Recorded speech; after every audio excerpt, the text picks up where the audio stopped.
Do you want to improvise like the greats? Today, I'm going to share a technique used by jazz masters to turn their ideas into instinct. Let's go. Beautiful day here in New Orleans. I'm walking in the Bayou St. John neighborhood, and I'm heading to the New Orleans Jazz and Heritage Festival. Today is a very special day because students from my nonprofit, Second Line Arts, are going to be performing with Better Than Ezra. I am so excited. I'm going to take you all on this journey with me. So let's see what happens. They're going to sound great, and they're going to get to play on one of the biggest stages with one of the most important bands from New Orleans, Better Than Ezra. Super excited. Let's go. Are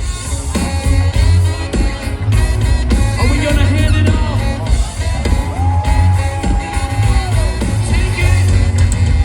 I'm jubilated to be here. I'm stoked, man. Yes, I am very excited. No, we need to do that again. I sound like an AI.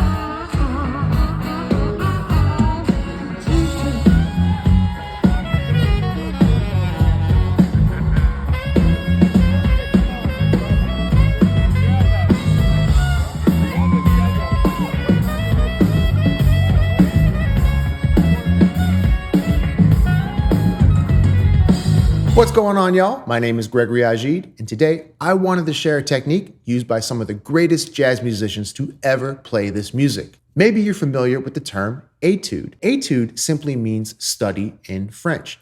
Now, if you're a classical musician, I'm sure you're very familiar with the idea of etudes. If you're a clarinet player, I'm sure you've studied the Rose Etudes or another etude book.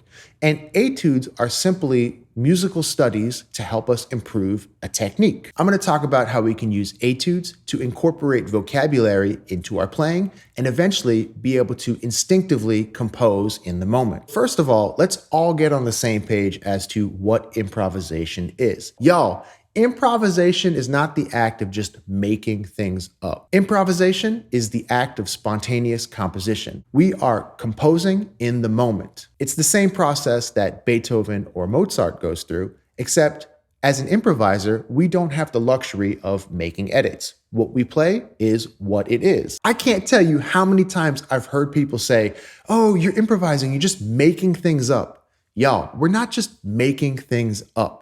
Improvisation is in the moment, it is spontaneous, but it's not the act of just creating things out of thin air. Jazz improvisation has a lot of parallels to speaking a language. Right now, I'm speaking English. However, I'm not making up any words. I'm taking a vocabulary of words and I'm rearranging words to convey thoughts, feelings, and emotions. A similar thing happens in the jazz idiom. We are taking musical ideas, musical vocabulary, and we are rearranging them to fit the context or the conversation that's happening in that moment. And I really want to reinforce this idea that we're not just making things up, right? This whole time, I haven't made up a word. The same thing is happening when we're improvising as musicians. We're not just making things up. We are improvising using a language, and we are composing solos. How do we become fluent in this language of musical improvisation? This is where I'm going to ask you to be patient with yourself, because it took you many years to become fluent in the language that you speak, and it's going to take you many years to become fluent in the musical language. Remember, when you were a child, you spent many years listening, then you began sounding out syllables. You went to school, you learned grammar, you learned different vocabulary words. You were forced to put new vocabulary words in sentences. You learned about the grammar, you learned about sentence construction. You need to go through that same process as a musical improviser. You need to learn the rules, the vocabulary, and then you need to learn how to become fluent so you can just respond instinctively. Improvising in the moment is extremely complex because we have to keep track of so many things. We got to keep track of the tempo. We got to keep track of the chord changes. The drummer might play something crazy. The piano player might play something, and it's easy to get lost. So we need to be able to slow things down to its most fundamental level. And remember, improvisation is the act of spontaneous composition. So if we slow things all the way down, we need to learn how to compose. This is something some of the greatest jazz musicians did. They would actually compose many choruses of tunes before they would record them. They would actually work out 5, 10, 15 choruses of a tune, and then when they're actually playing the song with the band, they would draw one measure from this solo, one measure from that solo, and then they start mix and matching everything together and essentially creating a new solo every time. But that solo is being drawn from the many, many, many choruses that they have composed previously. Some cats will actually write down solos, and other cats will just work out choruses and memorize them in their head. Clifford Brown is a great example of a musician who actually implemented this idea of composing solos or writing etudes. When he was learning a new tune, he would actually compose 5, 10, 15 choruses of a solo over that tune. What we're going to do today is we're going to compose our own blues etude over a 12-bar C blues, B-flat concert for you concert instruments at home. We're going to take a piece of vocabulary from this Sonny Stitt solo, and we're going to compose a chorus of solo using this lick. I'm going to get my clarinet. This is a 2-measure dominant lick played over a C7.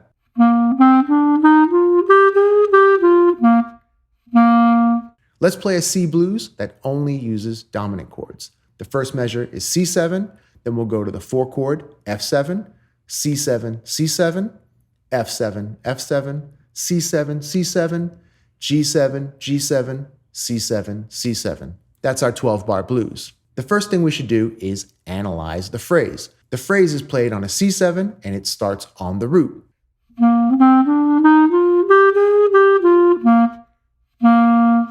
One, two, three, 4, 5, 6, flat 7, 6, 5, 1, 1.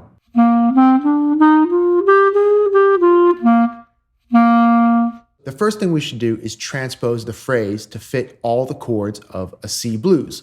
We already played it over a C7, so now we just need to transpose it to F7 and G7. Now, let's transpose that phrase to fit an F7.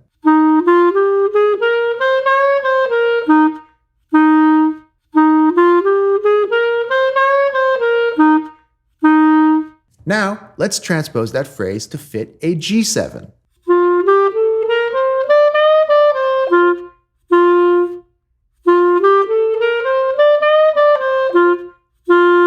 Let's try and create a chorus of the blues implementing that phrase. Now, the first thing I notice is that this is a 2-measure phrase, and the first C7 only lasts for 1 measure. What are we going to do? Let's modify the phrase just a little bit to fit over 1 measure. How about this? 1, 2, 3, 4, 5. Let's call that the 1-measure variation of that phrase. So we'll play that lick over the C7. Now, in measure 2, we have an F7 that lasts for 1 measure. So let's transpose our modified version of the lick and play it over an F7. The first 2 measures sound like this. Now, over the C7 in measures 3 and 4, we can just play the lick in its entirety. In measures 5 and 6, we have an F7 that lasts for 2 measures. So let's play the whole phrase again over an F7. In measures 7 and 8, we have a 2-measure C7. So let's play the original lick again.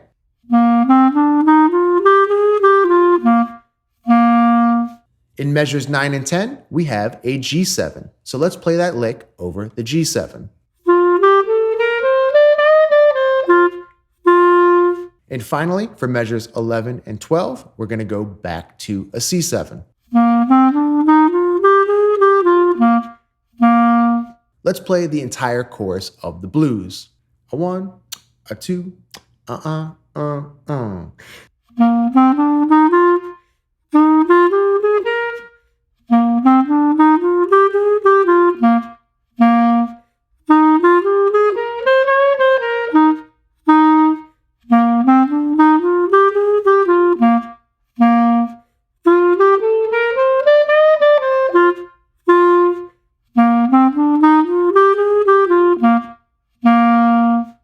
so we just composed an etude using our Sonny Stitt lick to play one chorus of the blues. Great job! Now, let's try and incorporate another phrase over the chorus of the blues. How about this? Let's use the honeysuckle rose lick.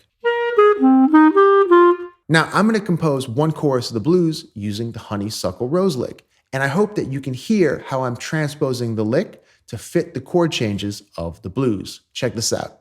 A one, a two,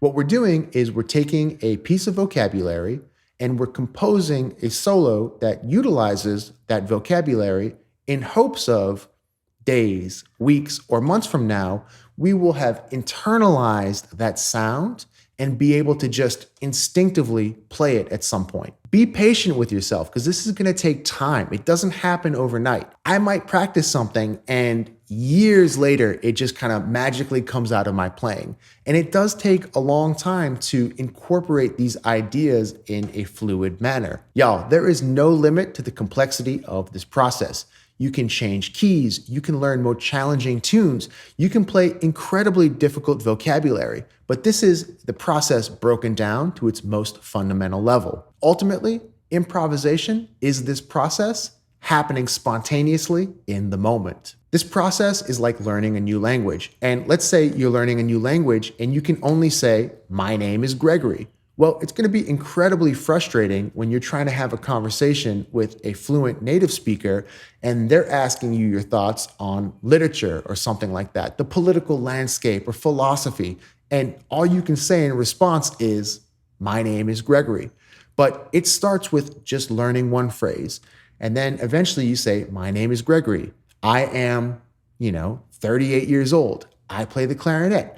I feel this way. Where is this? Where is that?" And at some point, you can build some fluidity, but it starts with one phrase and then building upon that point. All right, y'all. Thank you so much for watching. If y'all are enjoying my content and want to support me and show me some love, please give me a like, hit the subscribe button, leave a comment, give me a super thanks. Go to my website. I got some PDFs for download, or you can come up with some other creative way to show me some love. I would very much appreciate that. All right, y'all. Have a wonderful day. I'll catch you later. Peace.